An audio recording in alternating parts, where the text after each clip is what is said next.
October ever since. But there we go. It was better though last year. We had amazing weather last year when we were all stuck inside, and that was kind of nice. It would have been worse had the weather have been worse last year. Exactly. No, you are right. You are right. But more to the point than the weather, we are here to taste some whiskey. We are here for whiskey. Thanks to everyone who's tuning in already. Let us know what you're looking forward to about Glen Moray and Filey Bay. I feel like we've got like a cask-finished extraordinaire lined up this evening. Absolutely. Let us know where you're pouring sipping from and what's in front of your table. Some of you have had food in the past before. You've already gone with the pairings. So let us know what you've got in front of you with your pour and sip collection and where you're pouring sipping from. Exactly. I especially want to see, I don't know who it was. If it was you, raise your hand, let us know in the comments. Someone had like a proper platter going on, like a cheese board extraordinaire, I recall. They do. I think it was Mike Pizarro. If that's just from my memory, I could be wrong, but I think it was Mike Pizarro. I could be wrong. Let me know if I'm right though. Mike just might be taking all the credit for someone else's extraordinary work right now. Yeah, exactly.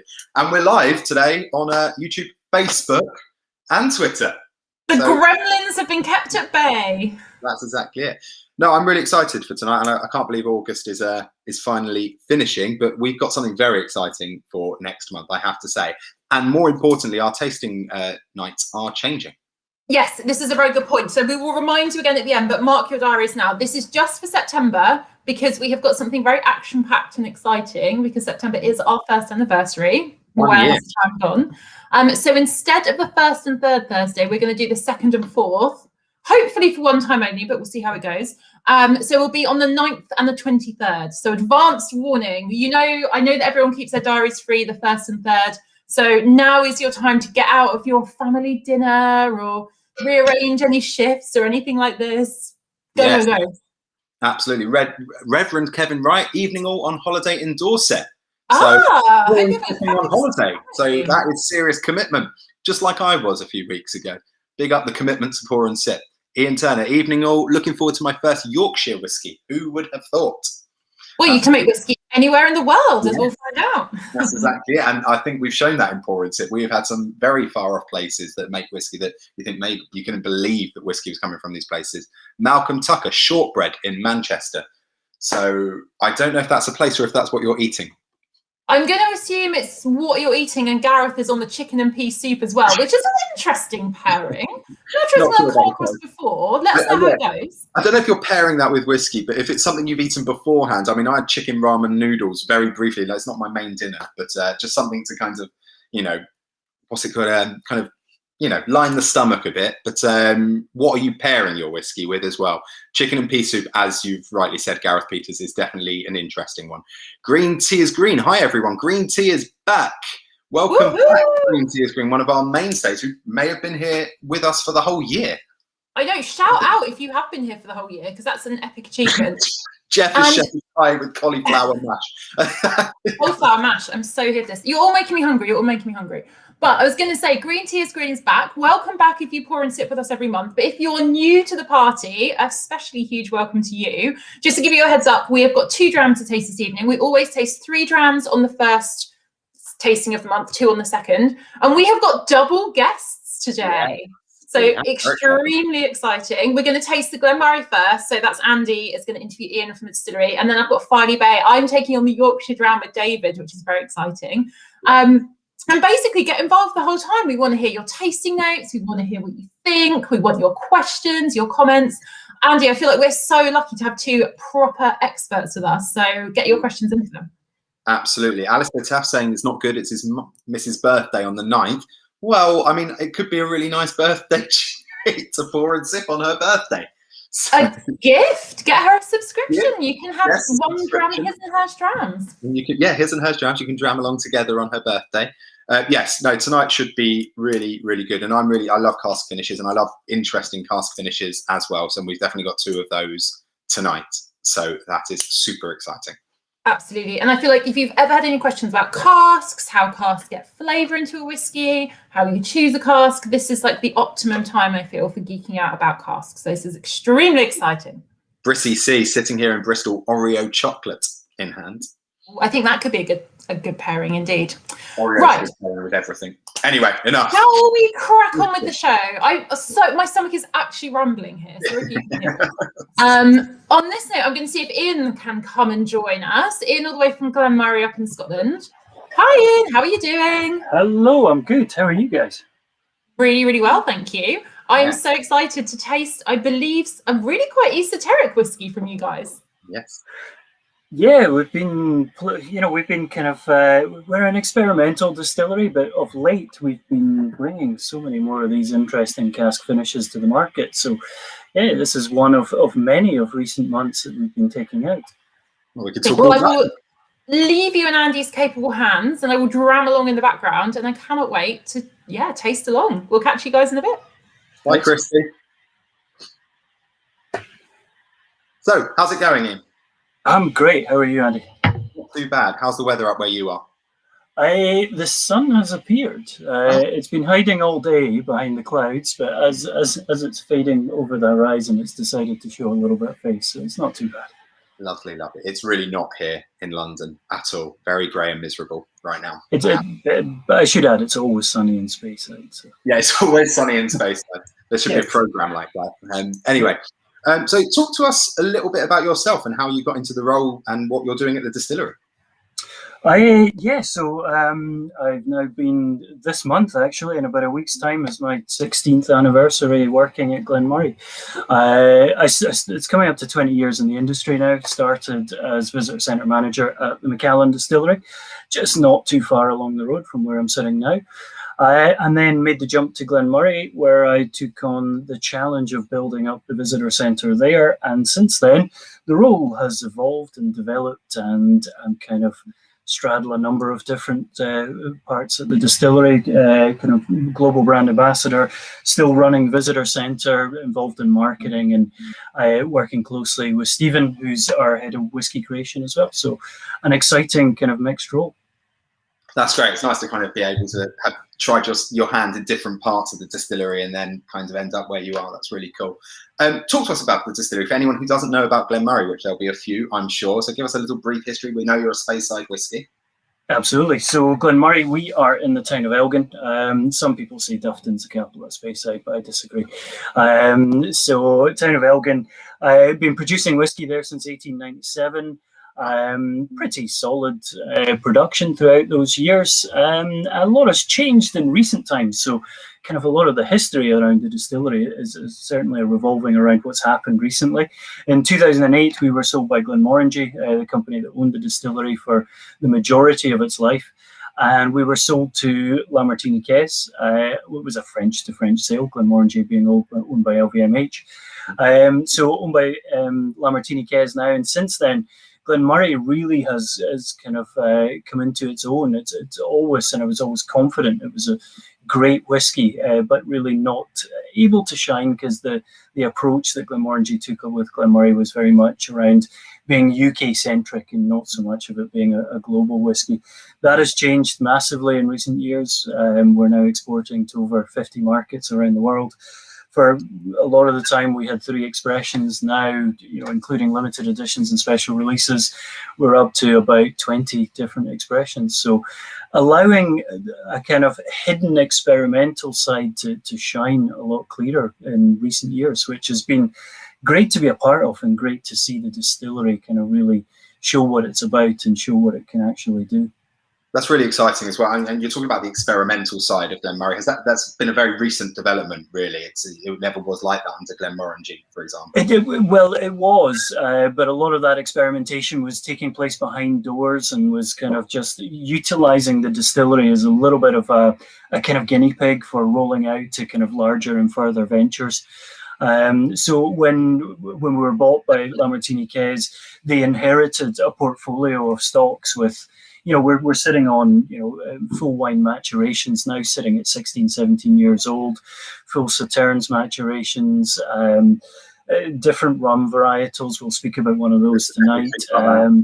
But a lot of the stuff we're taking out now, apart from some of the finishes that we're starting to see, but we are bringing a lot of full maturations, Madeira, Sauternes, etc., that were put down under the Glenmorangie era. So I got this the other day. This one is absolutely superb. The Tokai finish. I've got to say, yes. absolutely Okay. wonderful stuff.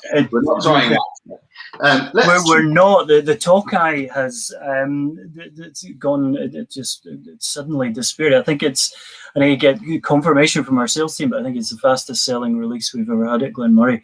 We're completely out of it, you know, at the distillery, and as a company, it's disappeared. So it caught people's attention. So if you've got it, enjoy, because it's a lovely, lovely whiskey. I was going to say I'm upset now I didn't open it, but I can never say that because I always open my whiskey, and I'm very pleased over it because it tastes wonderful. But yes, we're talking today about a different kind of project as well that you've been working. So this is the second in this project. You're talking about the experimental cask series. Yes, so the first one was the one. The time, the plan really wasn't that this was going to be a series. We brought out the cider cask. Slightly controversial. We're not meant to talk about the cider cask, but we will. So we took out the cider cask under this kind of banner of curiosity and experimentation. We didn't bring it out with the intention of being controversial, but the SWA decided we were being. So they pulled us in for that and said, look, guys, that kind of falls out with the guidelines and boundaries for cask maturation. So the cider cask burned quickly and brightly and then had to disappear. So we thought, okay, we're on to something with this experimentation. We went through our portfolio of stock and we followed it up with the Rhum Agricole, which it takes a little bit more of storytelling and a little bit more explanation, because if you're not a rum drinker, then Rhum Agricole might not mean much to you, but it's a specific style of rum that we had looked at other distillers and we'd seen that nobody had kind of dabbled with these cask types. And we're kind of lucky as a business, as a company, within our portfolio. Lamartine-Caisse owns 2 Martinique rum distilleries, one of which is St. James, which were the casks that we utilised for this rum finish. We have another one called De Paz, and we're currently sampling some of their casks, and we've got some of them sitting down, and we've released a De Paz cask in France at the moment, but we may look at doing a wider release of those in the future as well. Very interesting. So talk to us about the difference between what we're talking about, what this cask has been finished in, the Rhum Agricole, in comparison to normal rum, for anyone who might not know, like myself. Yeah, so, well, this is the rum we use. I don't know if you can see that. You know, this is St. James. So this is the brand that we're tapping into. As I say, it is part of our company's portfolio, which I always think is a nice synergy. I like it when we have that connection. We lean quite heavily into our port business as well from Porto Cruz. But here we had within our warehouse Caribbean rums. Which is generally rums made from molasses, whereas with the Rhum Agricole, you're getting it straight from the sugarcane. So the Agricole refers to the agricultural element of it, where you have to grow the sugarcane and harvest it and process it through the distillery. And it results in quite a strong flavoured rum. It's quite a unique style. It's a specific characteristic. It's got a really kind of powerful, kind of slightly vegetative note to it when it's as a white rum. When it sits and matures, so the XO here, where we've given it a period of maturation in American white oak barrels, it softens it and sweetens it a little bit, but it still brings that intensity of flavour through with it. Now, that doesn't quite fully translate into the whiskey, which I think is a good part of this one, because if it overpowered it, we would have lost Glen Moray from it. And part of our ethos within a lot of what we do around cask exploration is, whilst we want the base product or the kind of previous incumbent of the cask to come through, we don't want it to overpower the Glen Moray distillery character and the spirit and style as well. So what's the difference between the tasting notes that we might find to expect between a Rhum Agricole cask or a whiskey that's been finished in a normal rum cask, for example? So it's still got that sweetness that you would expect and that kind of brown sugar kind of influence, but it's got a slightly fruitier edge as well. And you know, the stronger kind of more kind of powerful notes that you get with the Rhum Agricole, they are dissipated slightly and kind of fade into the background a little bit. They show face a little bit on the nose on this whiskey. So when you smell it, there is a slight kind of petroleum-like character. It is light, it's soft, but it just lingers in the background, and that is the Rhum Agricole influence coming through. but it's still about the sweetness, kind of caramel, brown sugar, toffees that you would expect with a rum cask as well. So it just adds that extra layer and that extra depth to it. Yeah, it's that kind of the tropical notes as well are coming through as well, like the pineapples as well that you get with rum cask, but there's like a slight funkiness or a herbal funkiness underneath that's kind of there in the background. Like you said, it's definitely not dominant at all. No. But it's there, and it's enough to kind of make this actually really complex on the nose for me. And I'm like really enjoying dipping my nose into this more and more because it's changing as well. Yeah, as you say, that lovely fruity influence. Glen Moray's got that lovely kind of tropical fruit kind of background flavour anyway within the new make spirit. So, you know, that is just enhanced further by the rum cask. Now, the interesting thing about this is because we went into it with a mindset expectation around what was going to happen through the maturation, we actually revisited this while it was in maturation. What we've got here, it's about 8 years old, sorry. 6 years maturing initially in the first bourbon casks before we transferred it into the rum Agricole. Now, after a year is when we visited it, and the rum really was quite soft, overly soft, because whilst we're looking for the Glen Moray to shine through, we still want for it to do what it says on the tin. We want the rum Agricole to play a part. So what we did was we re-racked it. We gave it a second hit for a second year in fresh rum casks, just to add that layer, add that level that we would expect from it. So it's actually been re-racked into 2 rum casks. And Graham, who looked after it at the time, he said, you know, he felt that maybe they'd travelled a little bit too long coming from Martinique, it dried out a little bit. And it wasn't really until that second hit that it became more lively and more active and more influenced by what we want from a rum cask. Okay, that sounds great. I'm going to just go over some of your guys' tasting notes because there are a lot coming through. Although Michael Smith saying, I think next month is my 6-month anniversary of Pour and Sip. Had a 3-month gift subscription to the start of the year. Welcome. Congratulations, 6 months. It's been great.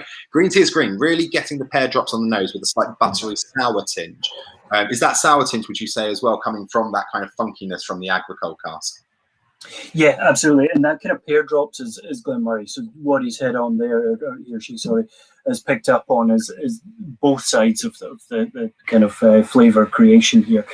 You know, pear drops, toffee, apple, that's the Glen Moray character. A little bit tropical fruit, but that also comes from the rum. So it's hard to discern which part is really influencing too heavily there. But certainly that kind of sour note, that slightly funkier element is very much the rum Agricole playing a part.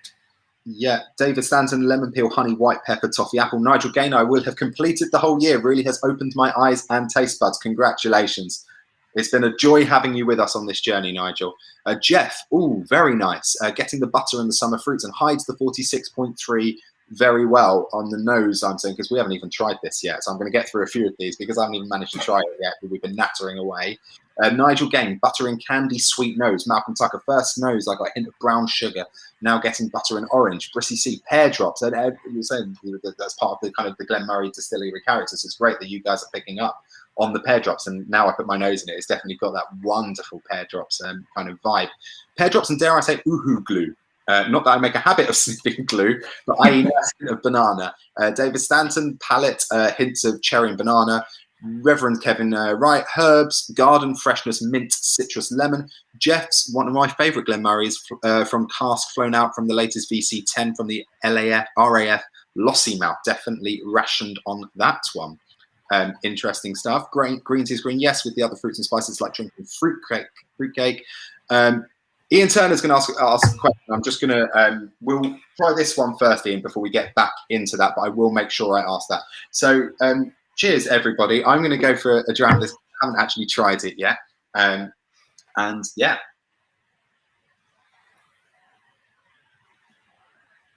So the first thing just to point out, you know, one thing I've banged the drum about for a long, long time at Glen Moray is, you know, just how much it sparks to life when it's non-chill filtered. And it's great that we're doing so much more at a higher ABV, non-chill filtered, natural color. So we're kind of showcasing the quality and character without, you know, diluting it or influencing it in any way.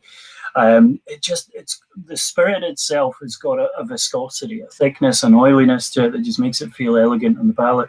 But that's also what gives us this freedom and this ability to be so kind of playful around casks, because the spirit, whilst it's got a soft light profile to it, it's quite robust. That oiliness helps it to sit in the cask for a period of time. So we've done lots to our spirit. We've kind of battered and beaten it around the head, but it still keeps coming back, and it still keeps showing what it can do and what kind of can bring to the table. Does it need to be that kind of a spirit to stand up to this Rhum Agricole casks as a finish? And on paper, we would have said yes. In hindsight, probably not for this style of cask. You know, we found that the cask was less influential and less active than we had initially expected. And sometimes it's these little surprises that, you know, bring something quite nice to the table. Because we were looking at a kind of expecting, a heavier and kind of richer flavour profile. And what we got was a lovely, soft, kind of sweet and slightly more elegant style of whiskey. And more of a summer dram than a winter dram that we were probably slating it to be in when it was, you know, first slated as going into cask. There is a wonderful creaminess and viscosity, oily, kind of dense, you know, on the mouthfeel as soon as you put it into your mouth. There's this lovely spiciness. It's like ginger cake, but really spicy ginger cake, just right at the end of that ginger cake on the finish. It's kind of lingering on, which is really wonderful. It's that kind of spice that just dries out just a little bit on the finish of this whiskey, and it's that kind of feeling and that makes you want to go back in and have another little sip again. I mean, we talk about every distillery has their own thing, but for me, the non-chill filtered factor on this gives it as well this just wonderful oily texture, which is just so beautiful as soon as it goes into your mouth, and it's really wonderful stuff. Nigel Gain, yes, definitely a spicy finish, maybe cinnamon, but also the candied sweet flavour, very pleasant. And it's that Battenberg cake for me on the nose. I love Battenberg cake, so that's a great shout. Reverend Kevin Wright, Demerara sugar on my tongue, buttery. For me, it's like a burnt brown sugar, where you caramelise the sugar in the pan, and it's that bit at the end, it's kind of stuck to the pan. Which is what I'm getting. Jonathan Charles, is this bottled straight from the cask? Yeah, you say it's a non-chill filtered, this one as well. It's reduced, so it's 46.3. So it's not cask strength. Cask strength would have been in the realms of 56-57% ABV. Yeah. Okay. And, can I just add? So you mentioned somebody talked earlier about the VC10 bottling. We hand bottled that, so I'm pretty sure I bottled that at the distillery for him. So I'm glad he's enjoying it. It was a commemorative bottling we did for the airbase just down the road from us. And he's rationing that one, as he says, and I think that's probably a wise idea with something so limited. And now, this is a question that's come back. So it's going back to, we're talking about the experimental series, and I was going to ask you kind of what else is there coming up in the pipeline for Glen Moray in terms of the experimental series. But before, I'd like to ask you Ian Turner's question. He was asking why not cider casks, and this kind of goes down to the SWA regulations. Yeah, so as I say, we went into cider cask not expecting anything to be particularly controversial, given, you know, what we had seen around us at that time, you know, IPA casks and different variations and iterations of wine cask coming through. We didn't feel that cider was particularly controversial. We had a tie-up and relationship with Thistley Cross. They were taking our whiskey barrels down and putting their cider in it to make a whiskey cask cider. So it made sense to us to bring those straight back up the road and for us to complete the circle and to create a cider cask whiskey. So we brought it out. We actually brought a cask out through the distillery's Bottle Your Own. That went really well, so we decided to roll it out on a bigger release. And it was about 2 weeks into the release that we got the call from the SWA that it may have infringed their rules. Now, the rules around the SWA are vague enough to allow experimentation, but tight enough that they can pull you back in if they feel that that experimentation is overstepping a mark. Now, what they then do is they don't just call you up and say, sorry, don't do that. They call you and they ask you to fight your case, plead your side of the argument as to why you think that cider casks are a traditional cask type, because that is the wording in the guidance. So we kind of did a little bit of research around orchards and apples and cider production in Scotland and the UK, but we couldn't find a direct link or connection to a specific distillery. So we were permitted to sell what we'd released, but not to release any more. So We've still got a couple of casks in the warehouse. We're going to hold on to them, hopefully, because the guidance is always changing. You know, a couple of years ago, we had the freedom for tequila, mezcal, things like that. So it may be the case. So if it is, then we've got them there. They're good to go. And we can always release them. We just can't call them Scotch whisky. You know, the guidance is around Scotch whisky. It's not around spirit drink. So we could call it an a cider cask spirit drink if we wanted to. Yeah. I think you should wait for the regulations to change, which they probably will. It'd be great to go in with a 20-year-old cider cask. Yeah, I was saying, you guys are good to go. So you're well ahead of the curve already. We're well ahead of the curve, yeah. Don't tell anybody else. No, everyone shush from this moment onwards. Simon, get that sweet ginger cake, but texture gets it for me. But the texture gets it for me. In Jambo Rain, definitely very dry and quite a harsh spiciness. Yeah, I'd say it's really kind of spicy. You were saying earlier that there's kind of drying spiciness as well on the finish. Yeah, it kind of sneaks up on you because you've got that nose which has got that kind of softness and sweet kind of fruit character we were talking about, and then in the palate you're not hit with a wave of spice. It's not like in your face. It's just a gradual build, and you're left with this lovely kind of tingling, spicy finish to it. It's like a crescendo of spice, and it's one of those whiskies for me that on the palate doesn't necessarily really represent. Like the nose is very sweet. You're getting lots of kind of cotton candy, the kind of brown sugar kind of vibe, little hints of kind of tropical fruits as well, the pineapple from the rum. But when, as soon as it goes into the palate, you're getting these kinds of like slightly more kind of, there's those vegetal notes that you were talking about, the grassy notes as well, and then that spiciness at the end, which really does hit you. But it's absolutely wonderful because it really lingers in your mouth, and it's like this just beautiful ginger cake for me. It does, and whiskies with that disconnect, I love those because they're always a little bit of a surprise. When you've got it, sometimes you get that follow through from the nose. It translates into the palate. Here's a whiskey which is a little bit disjointed on the nose and the taste, and it's a nice little quirky surprise for you. I love that. I absolutely love that, and I love the fact as well. Sometimes with cask finishing, you can end up with the cask really taking over. I find that often with like some very kind of I've found it with like red wine cask finished whiskies that sometimes they can really take over and they kind of ruin that distillery character, and what you're tasting is like, it feels like maybe like a sherry with some whiskey as well, whereas this really feels like it's this wonderful, like you're saying, that Glen Moray character, that there's this really kind of subtle thing coming from the rum Agricole cask, but also these wonderful tropical fruit notes and the kinds of beautiful burnt sugar that's coming from the rum cask. But it's not hidden, that character, and I think that's the main thing with this. That's why it works for me as a cask finish.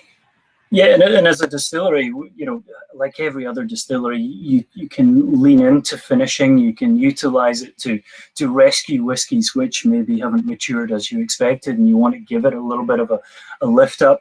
With whiskies such as this, what we tend to do is we tend to finish first fill bourbon casks. So it's not whiskey it's lacking, or we're needing to rescue it. We're just looking for that balance of what the experimentation can give us and see what it can bring to the table that we would otherwise just get with a standard bourbon maturation. Absolutely, and you can really taste that. I'm just going to read out a couple more of you guys tasting notes because I'm wary of time, and we have a whole nother interview to fit in. Brissy C, after a drop of water, I get more vanilla sponge and, interestingly, a more noticeable spice finish, a more obviously oily texture hanging around on the roof of my mouth. David Collick goes well with apple, cinnamon, and ginger tea. That's quite the tea. Nigel again smashed it here. It's the Jamaican ginger cake. That's exactly what it is, which I absolutely love, especially on the finish. Michael Smith, perfect for a winter's walk or to taste skiing. Jonathan Childs, what's the thought? Neat versus with water? Well, we've always said here on Porto, firstly, that's up to you. Like some people, I mean, I tend to, especially with the dram, like 3 centilitres dram, I definitely want to drink it neat first for me before I put water into it. But then, a whiskey that's bottled at this is 46.3%, it's definitely going towards the kind of the more kind of high ABV side. So you might want to add a little drop of water that might bring something out of the whiskey. What's your take on this, Ian, by the way, before we say goodbye? Yeah, as you said, it's definitely up to the individual. I always approach whiskey, taste it first without water. If the alcohol's a little bit too overpowering, little drop of water. I tend to find with Glen Moray, it generally works well without water. We've done stuff and hitting the high 60s, and it still never feels like the alcohol's too overpowering. So for me, I'll usually approach a Glen Moray without water. 9 times out of 10, I don't tend to feel a need to add any, but there'll be the odd one that will surprise you. Yeah, I wonder if a little bit of water would kind of dilute the spice on this one. to a point which is like a really lovely selling point of it for me right now. Yep. Drinking it. I've got to say, Jeff has not added water to this one. He says he's not sure how it could be improved. So there you go. That's a compliment. We'll take that. Thanks, Jeff. Yeah, Ian Turner, what makes a cask-finished whiskey? Sorry for all the questions. So we're talking about, I mean, Ian, do you want to just very, very briefly talk about how long this is finished in the cask? So this one's been finished for 2 years in cask. So this is a constant debate. I know it's quick. I'll try and keep this quick, Scam. But what constitutes a finish? So you mature in one cask for a period of time, and you transfer to another for generally a shorter period of time. And that period, that finishing cask, the final cask you transfer into, is the finish. For me, and we have debates, Stephen at the distillery, if he's watching, he'll be shouting and swearing at me.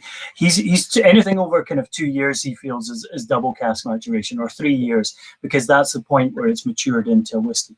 For me, I go to kind of a percentage ratio. Once you start to edge closer to 50-50, it's less of a finish and more of a double cask maturation. But there's no clear guidance, so it's wherever you sit on the fence. But it's a finish is that secondary cask to add flavour. And it could be much shorter than 2 years. It could be 6 months, which is it's quite often. So there really is no actual regulations on how long a finish can be or how short it can be. Yeah. No, exactly. So that's basically as long as it's 3 years old. That's as long as the whiskey is 3 years old. Mike Pizarro, honestly, this isn't my thing. I've had whiskies I prefer and rum I prefer, but it's interesting and I have enjoyed it. Kevin Harris, loving this one. I get ginger biscuits as an aftertaste. Ian Jambo Rain, having emptied the glass a couple of minutes ago, I'm now just getting the pineapple coming through. Reverend Kevin, right? Yes, I've got ginger after. Nice. Well, Ian, it's been lovely chatting to you. I've actually loved this whiskey. I think it's really interesting. It's actually quite a lot unlike anything I've really tried before. So it's really, really lovely stuff. And thank you so much for joining us. I think we should invite Christy back. Hi, everyone. Ian, that was such an interesting dram. I've never had an Agricole rum finish, except I do think I had a sneak preview with you guys up at Glen Moray a little while back. I think you did. I think you got a cask sample when it was work in progress, if I remember correctly. Yes. I remember thinking, "Wow, this is a fascinating drop." Hey, can I just quickly ask, any of you rum Agricole drinkers? You know, have you ventured into that territory yet? I love it, and I actually would implore anyone watching this who's enjoyed this dram or is just curious about it, do dip into the world of Agricole rum, because it's so different to the molasses-based rums we tend to see more of here. So grassy, so herbaceous, really quite pronounced, just a joy.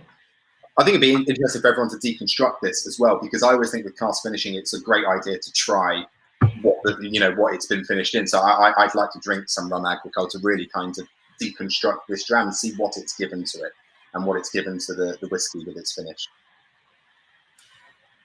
It's great stuff. Sorry, were we going to say it? No, I was going to say, get stuck in. If you're a whiskey drinker, rum Agricole, especially the age stuff, you'll easily find an easy foothold into it. It's a great category to get. Any recommendation in particular for everyone? Well, St. James. St. James.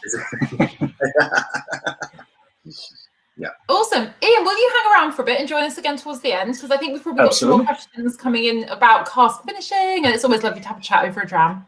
Yes. Cool. Wonderful. In which case, we'll see you in 20 minutes or so. See you in a bit.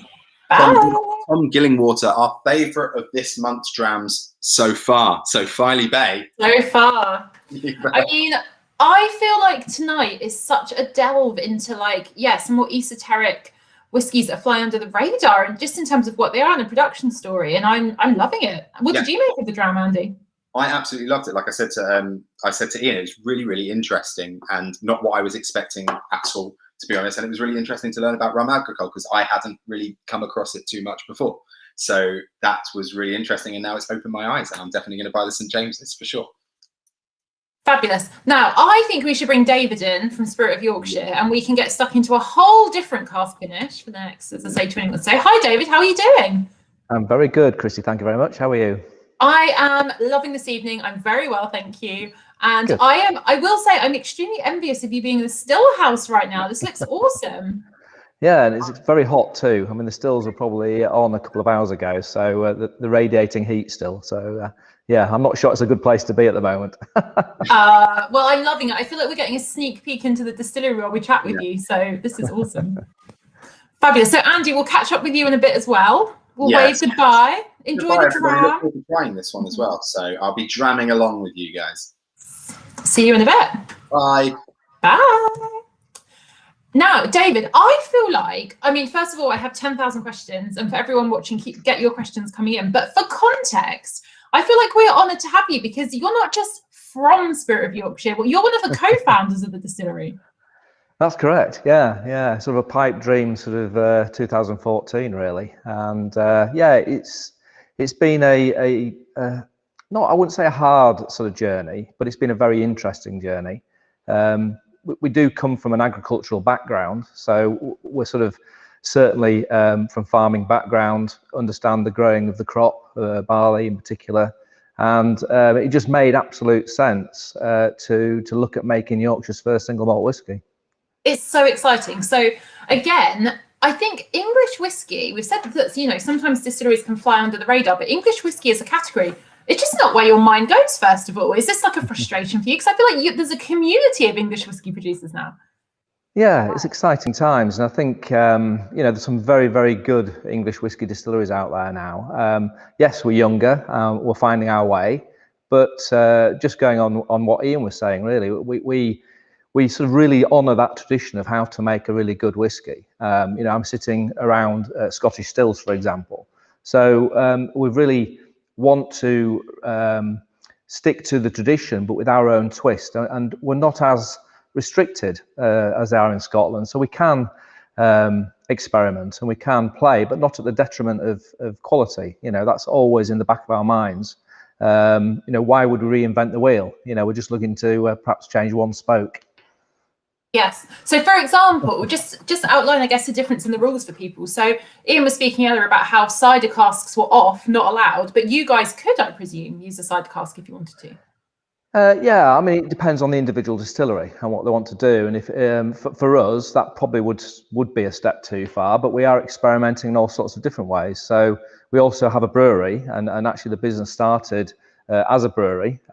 So we are doing the IPA finish that I think Ian talked about, and that's from our brewery, from our field, and then into our whiskey and back again. So it's a lovely circular story, really, and quite unique, not just in England but in Scotland as well. No, of course. And sorry, one of my cats has just made an appearance. They may barge their way onto the pour and sip tasting imminently. But something that I feel like when I was reading about Spirit of Yorkshire that seemed really important to you guys is this whole farm to bottle concept. So I've understood that you literally do every single part of the whiskey production. You're growing your own barley, you're converting it, malting it, doing everything. That seems like an enormous undertaking. We're certainly field to bottle. One thing we don't do is malt, but what we do have is 35, 40 years worth of experience of growing malting barley. And the Yorkshire Wolds are probably one of the best malting barley growing regions in the country. We've got two of the biggest malting businesses around us, and clearly a lot of that malt would have gone up to Scotland to make their whiskey. So again, you know, the quality of the barley was absolutely fundamental to the start of the project, and the fact we had full control over that input. So there's not many people who can say they plant the seed and they harvest the crop. So really we can manage that. And we're doing a lot of things as well on the farming side in terms of trying to environmentally protect the soil and not plough when we don't need to, and release sort of carbon to the atmosphere. So there's lots of things we can do because we're in control of that supply chain. And yeah, it's lovely to see and think that we've actually grown that seed and it ends up in a whiskey in 4 or 5 years from there. I love this. And I could get so geeky about barley varietals and stuff like this. I'm going to rein myself in a little bit. But I do love the idea of, you know, Yorkshire, like you said, being such like an epicenter for barley growing. You're like, no, we're going to keep some back for Yorkshire. Just right here. We don't need, we're going to keep our own stuff. That's really magic. Absolutely. Yeah, and it's important to us, you know, the food miles and people understanding more about, you know, where the food's coming from. I think that's so important, not just in whiskey, but in everything we do. Absolutely. And so you've been producing whiskey for about 4 or 5 years now, I guess. I'm trying to count my years back. We're in our fifth year now. So, you know, we've got sort of 5-year-old stock coming along now, which, you know, looking back, you just can't believe where the time's gone. But clearly the wait before you have something you can actually call whiskey is very difficult, and the route to sort of entry is pretty difficult. But at the same time, that's quite exciting too, because we've seen the big gin boom, and we've seen it's fairly easy to get into that game. But this is very restrictive, and in some ways that's good. But also, there are other ways into it. There are smaller distilleries now, and I think it's exciting time, certainly for the English scene. It is. I feel like there's so much dynamism and passion, and like you say, people caring about where whatever they consume comes from, and raw materials and all of this. It's fabulous. So moving on to the whiskey itself, this is a Moscatel cask finish, and I understand this is right. This is your first finish that you've done. That's right. Yeah. I mean, we started with our what we call our flagship, which was full-term bourbon maturation, which we felt we needed to get that base right, that sort of character, distillery character right, which is the fruity, light, easygoing sort of whiskey. But that also forms the base for the finishing program. So the first sort of really exciting casks that I found in Spain that really nobody else particularly were using, which really excited me, was the Moscatel cask. And it's pretty unique because the Moscatel grape is actually grown on the coast, and it's very sandy land, and it got a lot of maritime influence, which is very much like our barley. I mean, we literally, Filey Bay is where the sea is.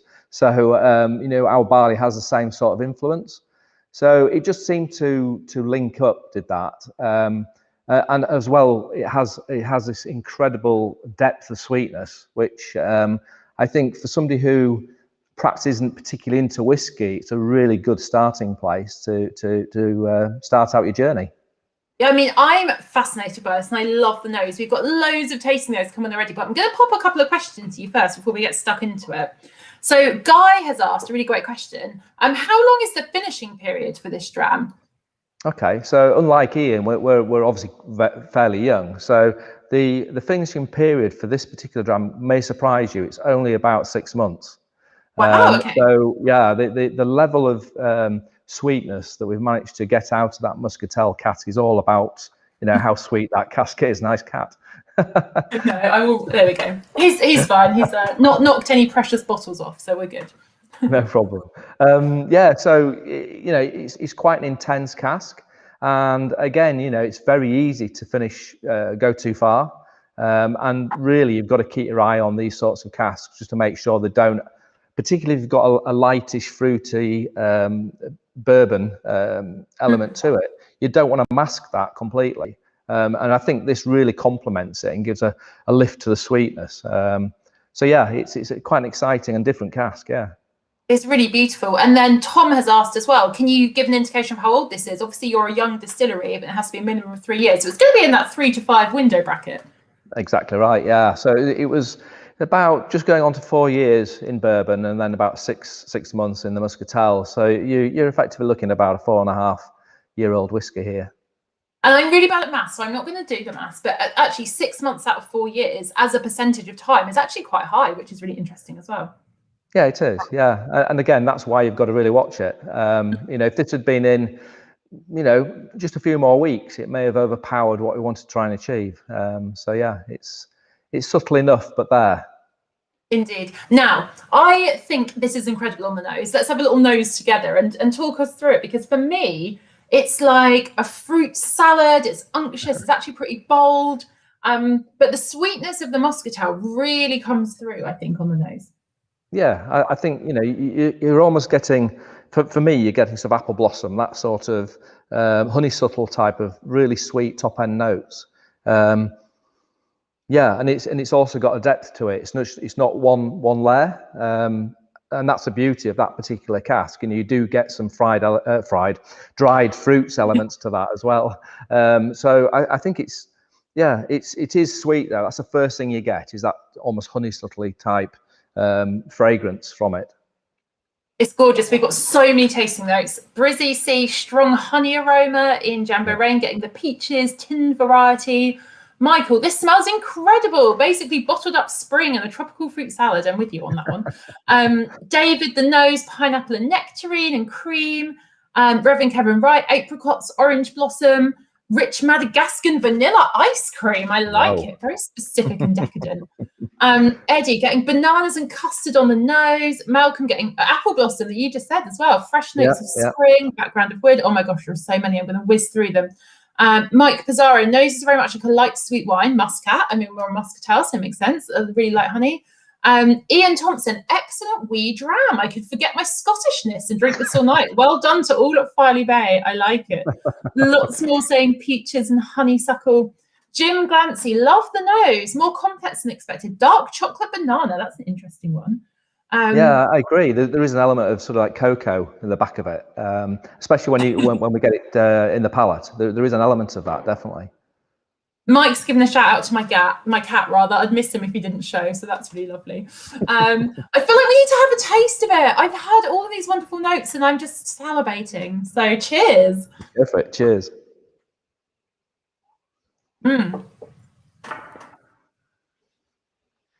For me, there is such a glorious mouthfeel to this.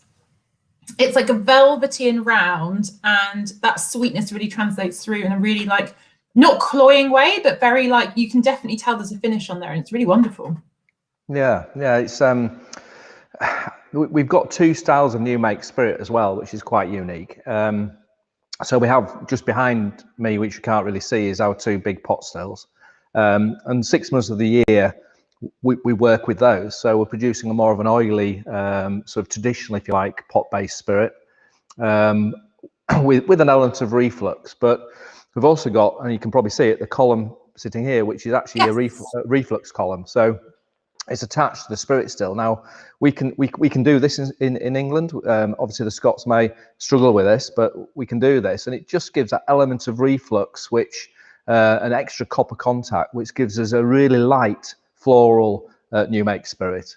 And we actually cask those separately into bourbon casks. So this will have a proportion of column and pot, just to get that mouth feel, but also have that fragrant sort of lighter feel as well. Amazing. And that is so fascinating. Okay, I've got 10,000 more questions now. I'm just going to talk about the difference between pot and column still spirits, because obviously in Scotland you can use column stills, but that's very much single grain rather than single malt. So talk us through, you've talked about reflux. What does that mean to the end spirit you get when you compare pot still spirit to a column still spirit? I mean, this is quite unique in its setup, but in terms of the pot still, obviously it is refluxing, i.e. it is condensing on the still and running back into the still to redistill before it goes down the line arm. But the harder it has to work and the more cop it has to touch, then you're getting more of that reflux. So you're getting more of that distillate redistilling, which makes it lighter. It makes it higher in ABV as well. But it is also very easy to push all the flavour away as well. And it's getting that balance exactly right. So traditionally, though, a pot would be a batch system. So you start it in the morning, you finish it in the afternoon, evening. That's it, you start again in the morning. Whereas a pure column still is continuous. What we've got here is a hybrid where we're working on the batch system, and we can, if we want, put it through the column. So it's just that we don't really call it a column still. It's more of a rectifying column. So it's just adding a little bit more copper contact, but it's a batch system. It's not a continuous system. So so it sort of adds that lightness and fruitiness to our new make. I love this. I want to come and be a chemistry geek at your distillery, please, and play around with these stills, because I feel like there's so much you could do with that. You're totally welcome. Don't speak too soon. We'll be up there like, hello, we're here to distill. We'll have all the pour and sip on your doorstep before too long. Not a problem. We've got some more notes coming through. Malcolm Tucker, on the palate, I have honey followed by chocolate, so it feels like a crunchy bar, finishing with clove and peppers. Delicious. We've got desserts, apricot soaked in whiskey. I could almost eat this, from Mike. Bernard says very light with a nice glow, which is so true. Like it's got like a depth of flavour and a complexity of flavour, but it's still got that lightness, which makes it really gorgeous. So Michael here, what is an acceptable amount of whiskey to drink? This is great. Tinned fruits, ginger parkin, apple pie, slightly underripe pears, dark cocoa powder with rich butter. I like that. Sip, don't gulp though, Michael. Responsible drinking at all times, please. And Peter Gould, this whiskey may well attack my wallet. I mean, I don't like whiskies to be aggressive in general, but if they're saying buy me, then there we go. So be it. One more question from me before we round off and bring Ian and Andy back for general chit chat. We were talking earlier about sort of getting too much potentially out of a cask. So I understand that some casks can be really active, whether they're, they're new cask or first fill, they can really give loads of flavour. And other ones are a bit lazier, a bit more chill, they don't impart quite so much. How can you tell, and how do you manage that when making a whiskey like this? Yeah, it's difficult, and there is an element of trial and error in everything we do. But the key is get into that warehouse. Constantly looking and checking to make sure that you're happy with the maturation. And what you're going to get as well in a warehouse is the ones that are higher up are having more heat. So they might be the same cask, they might have been filled on the same day, but they're going to mature in a different way. So you've got to really manage that. And to have, I was in there the other day, and we literally filled on the same day, completely miles apart, just literally because we're in different parts of the warehouse. So the key to all of this is keep your eye on it and catch it when it's just about to tip over, rather than wait too late. It could be a matter of just weeks where you've gone too far, and then you've got a real fight on your hands. Fine margins, you've got to be on it in case they're too lively. Yeah. Amazing. Well, it's been so brilliant to chat through this dram, and I feel like anyone who was not sure about English whiskey, I mean, you guys have proven the point that there's great spirit coming from all corners of the UK right now. Yeah, and I think it's great. It's exciting times. It won a gold actually in the Spirit Business Awards, which we're highly delighted about as well. And I think it got a silver in the IWSC. So, it's great whiskey, and it's very young, and we're really excited about the future. So much more to come. Fantastic. Yeah. Now we have 10 minutes or so left for a bit of whiskey geekery. I think we need to bring back Andy and Ian to join us for this, because the best thing, I seem to have lost, no, Andy's here. I thought I'd lost him for a minute. Here he is, and here's Ian. Hello. Hi, How are we Andy. doing? Hello. Right. My Wi-Fi just decided to pack up then, so I'm tethering at the moment, so I apologise if my connection is... We can still see you and hear you, so it's all good. A question just come in from Nigel Game, which I'm actually going to ask both of you, because I feel like there'll be insights from both. When we're talking about active casks and how much they contribute to a whiskey, he's asked, do you have to move the casks around to balance it out? So it's not just moving the spirit from cask to cask. It's like, do you physically move the casks to different parts of the warehouse? I'll start with David and then I'll ask Ian as well. It's a very quick answer, no. It's that natural element of how the casks mature is really important. You've got to leave them alone and do their thing. For this is basically what we do. I don't know about Ian, but literally to take a warehouse apart and move casks around, first of all, is a lot of work. But that variety in your warehouse is what you're looking for. And then it's the skill of the master blender to bring those together in a bottling. So I think variation's good. And I think that's exactly what you're actually looking for. Yeah, how about you, Ian? Do you guys ever physically move your casks? No, David nailed it. That variation is exactly what you're looking for. The nature of a single malt whiskey is it's the production of a single distillery. And if you keep everything linear, if you do everything to kind of create equilibrium throughout your casks, you're going to create a boring single malt whiskey. So you're looking for that variation, and that palette of flavor and color throughout your whiskey is what's important to the blender, whiskey creator, whatever you've got within your business. Yeah, and I think it's important to point out as well at this point that that single malts, like you say, from one distillery, there can be many, many different casks go into that batch, how you make it. So yes, single casks are incredible because they're a snapshot and they're a moment in time, and you never get to taste whiskey like that ever again. But actually the artistry of blending to create these expressions is really remarkable. It's really good. We've had some more comments come in, and preempting the big question that we always have at the end of this, which is your favourite from the whole box this time, because we are at the end of August. Mike is saying, how am I going to decide which to order this month? Compass Box, Glen Moray and Filey Bay, all superb. Tom saying 2 super drams tonight. Well done, all pour and sip. Michael, right, now where's my wallet? Right, it's decision time. So while you're having a think, we'll carry on the chat. Andy, are you a big fan of cask finishes in general? And if so, where does your palate tend to lead you? I'm personally, it was really interesting talking to Ian. It's like my ears just go, they start burning when he talks about something like a cider cask, for example. I personally think the more interesting a cask finish, the more I'm just like inclined to be like, oh my God, I wonder what that tastes like. That sounds so interesting. I'm all for like a, classic single malt, proper bourbon cask maturation. But I love what is going on in the industry at the moment with cask finishing. It's got a bit of, there's a lot of, everyone's kind of starting to do it a bit more. There's been so many that I've absolutely loved that have come out recently. I think the Tokai finish, the Glen Moray, actually was one of my favourites that I've tried recently.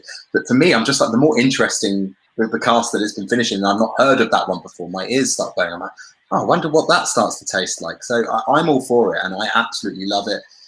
I've tried some amazing cask finishes recently, but then stuff like, I don't know, like red wine casks that have become so popular. And one of my favourite jams was the Ardbeg Black, which was, for me, just worked so well with the Pinot Noir cask and that smoke from Ardbeg. And it's just so interesting what can happen to the distillery character with a 6-month, with a 2-year finish. So I love it, and I'm all for it, and I'm all for the experimentation. So I'm loving what you guys are doing, and I think it's amazing. And as a whiskey drinker, you just want to see more of it, to be honest. Yeah.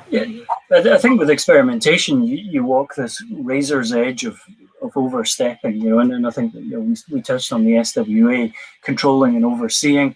They do a great job so that we don't ultimately lose, whiskey as a character and as a profile. So I think it's great, and as David mentioned earlier as well, that idea of the cask overpowering the Moscatel. I'm enjoying this just now. It's fantastic. Amazing. That kind of point where you keep an eye on it. You need to watch it. You need to make sure that the cask doesn't do that, doesn't kill off what is your distillery's character, what you're trying to say and do with the whiskey. I've tried some stuff recently. I've got to say, and I won't name names, obviously, but I've started to drink stuff that I've gone, oh man, this just tastes like sherry to me now, and I've lost that whiskey character, the distillery character.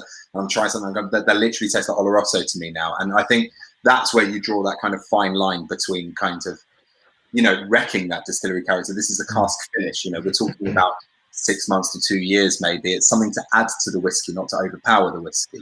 So as much as I am up for experimentation, as soon as, mezcal and tequila is allowed, suddenly I'm like, oh my God, I hope someone does that. That's really awesome.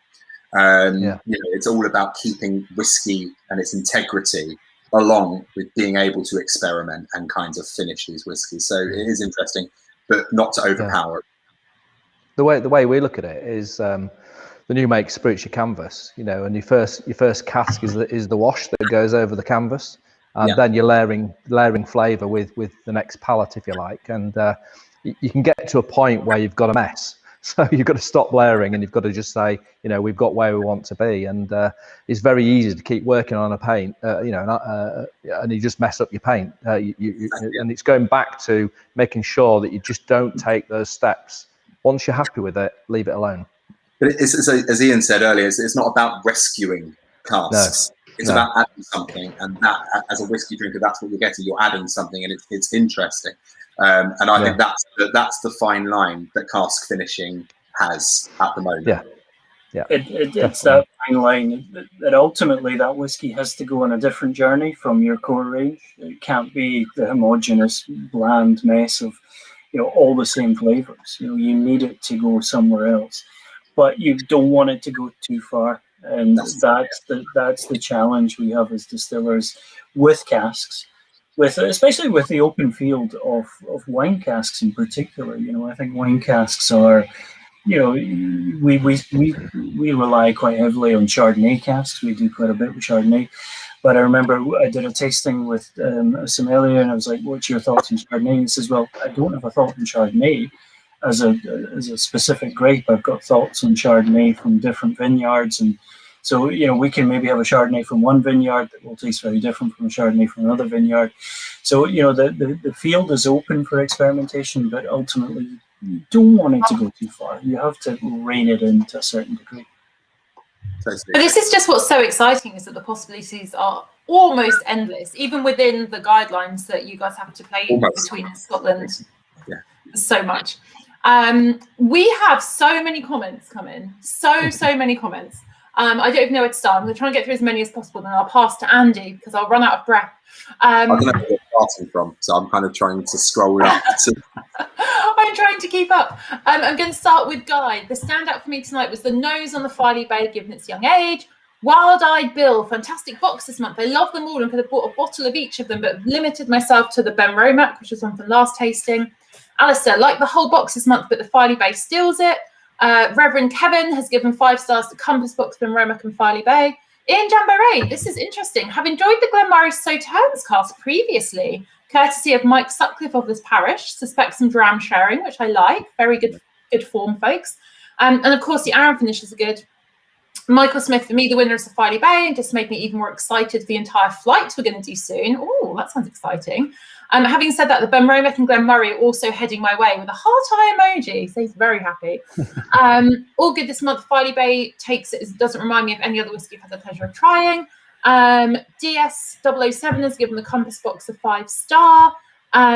Peter Gould, Benromac after the earlier tasting. David Stanton, Glen Moray for me this month. I need to get one. Ian Jamboree, Hedonism probably just sneaks the top spot for me. And then I'm going to hand over to Andy. SW Tractor Boy, 1 year and 60 drams down. Has it been 60 drams, Christy? Wow. Oh, 5 12s are 60. Yes, 60 drams. That's incredible. 60 drams. We've really gone all over the world, so it has been amazing actually. But we'll get to the celebrations next month, so stick with us for our birthday treat. 1 year and 60 drams down. Well done, Pour and Sip. Glen Moray by a nose tonight. Benromac Pete Smoke takes this month's win though. Kevin Harris, great box this month. Enjoyed them all and great presentation. Thanks for me. This month's purchase will be Filey Bay. Mike Pizarro, I think I'm going Compass Box number 1 and Benromac number 2. The Filey Bay is great for dram, but I think it's getting to be hard work towards the bottom of the glass. They are really good though. Jeremy Anton, I think Filey Bay is lovely and we'll get a bottle, but it's up against the Hedonism, which is one of my all-time favourites. The Hedonism is the whiskey of this month. I'm just going down. Tom Gillingwater for us, number 1. This we've even got medals here in this. Number 1, Glen Moray. Number 2, Benromac, Filey Bay, Hedonism, and then the Yamazaki. Just ordered the Benromac and the Glen Moray. I have a Filey Bay first release on my shelf already. This is Jeff, by the way, who had the Glen Moray, the RAF bottling, which sounded super interesting. Great choice this month, though. Perhaps a box of Welsh and English at some time. Oh, that would be fun. Particularly English. I think we could definitely get an English box together now. And Jeremy Anderson, top guest this week. Interesting chat from Top Whiskey Geeks. So thank you all. I think there's, as the thing with whiskey is everyone had different favourites, and that's the thing with it. Like, we've all got different tastes, and yeah, I think this box in particular has been a really amazing one. It featured one of my all-time favourites in the Hedonism, which is just up there for me previously, but also some amazing discoveries, and the 2 tonight have been amazing discoveries. So amazing stuff. Yeah, it's been such a joy to have you both join us and to taste along with everyone watching as well. Thank you for joining us all in a deep dive into cask finishes. And I'm just going to give Tom another shout out. I like his Olympics, Paralympic themed medal ranking. I feel like this is something we could adopt going forward. Yes. But yes, thank you so much, Ian and David, for spending your evening with us. It's been such a treat to pick your minds about the whole world of cask finishing. It's an absolute pleasure. I really enjoyed it. And yeah, if you're in the area, come and see us. We'll that is actually. Yes, thanks for the invite to join you. It's been an absolute pleasure, and I've enjoyed my first Filey Bay as well. So thanks, David. Cheers. Yours is brilliant as well. Yeah, absolutely fantastic whiskey. Oh, I'm feeling the love now. I'm feeling. We all love each other. Isn't this the joy of whiskey, though? It's just about sharing incredible drams and appreciating the artistry from so many different producers. I feel like we are spoiled to be alive at this time with these incredible spirits in our glasses. Totally agree. Totally. Yeah, really good. Indeed, indeed. So final reminder about next month. There will be a surprise coming away. I'm not going to ruin it by letting you know any more details. But instead of the 1st and 3rd, we are doing the 2nd and 4th of the month. So mark your diaries, the 9th and the 23rd. Let that be known. You're going to have to remind me as well, Christy, just telling you. Just to let you know, because I'm going to forget. But yeah, don't panic. We'll put all the details on social media so you don't miss out. We'll obviously have our little guide to the live tastings in the next month's box. So you'll have all the reminders everywhere. And in the interim, don't forget to check out the Pour and Sip Digest. Any questions we missed, anything you want to know, drop us a line at Pour and Sip Club on social. And the member store to grab any bottles with a special discount just for you all. So yes. Oh, that was amazing. What a wonderful evening. Thank you so much, everybody. Really enjoyed it. Thank you for having us. Amazing. I'm going to raise a glass to you all. Empty glass. We're I've finished. got almost. the tiniest bit left. Last has been a good night. Cheers, everybody. Cheers, everyone. Cheers.